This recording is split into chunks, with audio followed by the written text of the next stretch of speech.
We've talked a little bit about Ray Kurzweil. He is the director of engineering and the world's leading futurologist, the director of engineering at Google, I should say, and he believes that computers and robots will be much smarter than us by 2029. By 2029, computers and robots will be able to understand what we say, learn from experience, and outsmart even the most intelligent humans. They'll be able to crack jokes. Wendy, we're out of a gig. They'll be able to tell stories, and they'll be able to flirt. And now we have a quote from Ray himself. And today I'm pretty much at the median of what artificial intelligence experts think, and the public is kind of with them. Because the public has seen things like Siri, where you can talk to a computer. Maybe they've seen the Google self-driving cars. My views are not radical anymore. I've actually stayed consistent.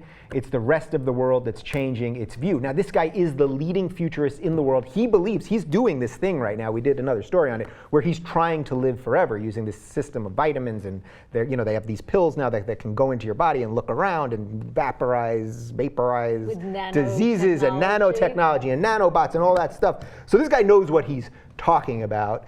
2029, are robots going to take over? Does that seem like a rough estimate of a year that makes sense to you? I don't know. I just want the robot to be able to load my dishwasher for me, and then I'll be a very happy person. I actually did get to speak with Woz once. Ooh. And he told me he was skeptical about the singularity, but he met with Kurzweil, and by the end of their conversation, he was totally convinced that at some point, computers and robots will be able to take over or have the same processes that humans do, but will they be able to change a diaper? You know, like flirting one thing, but could they change my oil? That makes you wonder. Now, Woz, you are talking about Steve Wozniak. I am. Former founder of Microsoft. Just for the people. He created the computer. Yeah, he was Steve Jobs' computer. right-hand man, basically. 2029, does that seem like I'm trying to figure out how robots and computers aren't smarter than us now. Are they? Maybe they are. Well, already. my auto bill pay never forgets to pay my bill. I am often the person who forgets to do that, and everyone's always afraid in this moment when robots are better than us, they'll start to kill us. Yeah. Like robots can kill us now. Like drone warfare, I kind of need 2029 to come around so that robots are sophisticated enough to feel bad about it. So you want robot guilt. That probably won't kick in until around 2034 or so. The Jewish robots. The Jewish robots. I'm sorry. Yeah. I'm sorry. I can't help myself. Yeah. I mean, I definitely have a belief that the future is going to be some combo of iRobot and The Matrix and maybe a little Minority Report and Her. Yeah. Let me tell you something about robots. Yes. In Her, he falls in love with him. Like, you can have sex with a robot now. Yeah? I'm just saying, there's plenty of machines you can have sex with. Such as the accommodator. I made that up. That sounds good, though. Yeah, I was like, where'd you get that? Sex robots, there's a thing, I forget what it's called, but I don't know if you watch Howard Stern, there's always some machine that you listen to someone, at least listen to Howard Stern, listen to someone have sex with a robot. I'm just saying the future is now. Yeah, well, we've done stories on robot sex and that kind of thing. Robots. Yeah.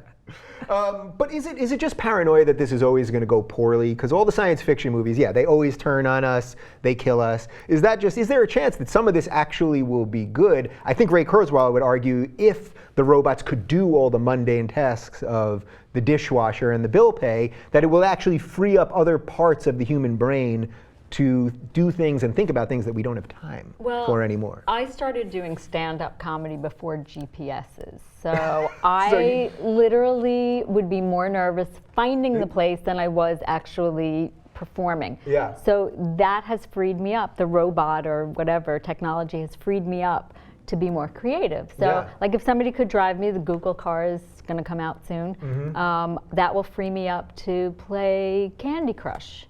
That was actually a real world use of this stuff. I mean, that's true. I remember doing gigs and driving upstate New York, having no freaking idea where I was going, no GPS. Looking at a little piece of paper that I had written the directions down at lunch. Then I get on stage and I'm dripping with sweat and I'm already late and blah, blah, blah. Yeah, I mean, do you think it could free up some time for our brains to do some other good stuff? I literally found myself opening Candy Crush on my phone while I was driving here today.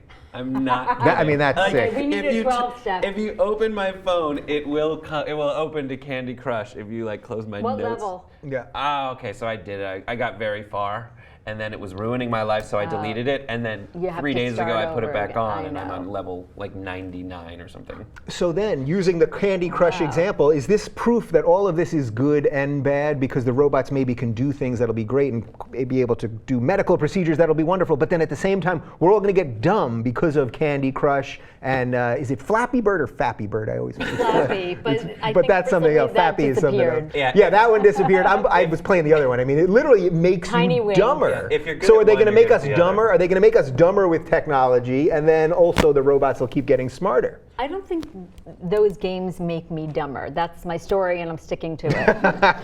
I think it makes me think in a different way.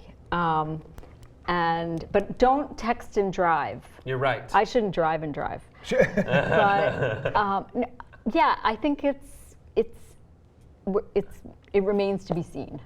Yeah, That's what the future is all I about. just think that like the robots, the jobs robots can do are replacing like low-paying jobs. So I think there are still going to be people who have to do until 2029. There are people who have to do like the high-paying jobs still, and I'm pretty sure that they will not commission the design of a robot that allows their own job to be replaced. I think also one other thing, Yeah. like you know how Facebook used to be the Facebook, and then the guy from Napster came in and talked him out of the Facebook. I think the singularity is just going to be called singularity. That's my prediction.